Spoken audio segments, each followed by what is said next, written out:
Wife left me and the kids all took her side. Now the kids are trying to reconnect, but I told them to keep that same energy. Okay, so to keep this as short as possible, I was married young and had 3 children with my ex-wife. When our oldest was 10, my ex had an affair and we separated. We obviously didn't tell the kids why we were divorced, but the kids seemed to resent only me for it. In hindsight, keeping it from them was a mistake, but hindsight is 20/20 and it no longer matters. As they got older, my relationship with them got worse and worse, and by the time my youngest was 17, they had mostly stopped talking to me other than to degrade me. I wanted to tell the kids at one point or another, but my ex threatened to make life very difficult for me and my mother if I did, and she was in a position where she really could have. After being ignored completely for about 2 years and ending up in the hospital due to an overdose attempt, my boss, who was a friend long before he was my boss, offered me a position at a different location across the country. I was at my lowest. My kids hated me, and so I decided this may help me restart my life. It's been wonderful. I met my current wife 10 months after I moved here and now have 2 kids with her. She helped pull me out of severe depression and put me back together again. I firmly believe she saved my life. I haven't heard a peep from my kids for over a decade and told my mother,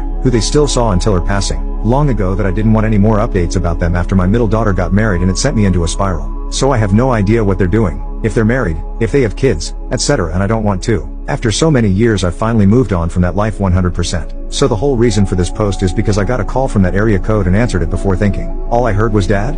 Before I panicked and said, "Sorry, you must have the wrong number," and hung up. They tried to call back, but I blocked the number after not answering. I'm positive it was one of my daughters. I don't know what they want and I don't care to find out either. I'm probably an asshole, but I feel like I need an outside perspective. I'm kind of freaking out a little because I just want to be left alone.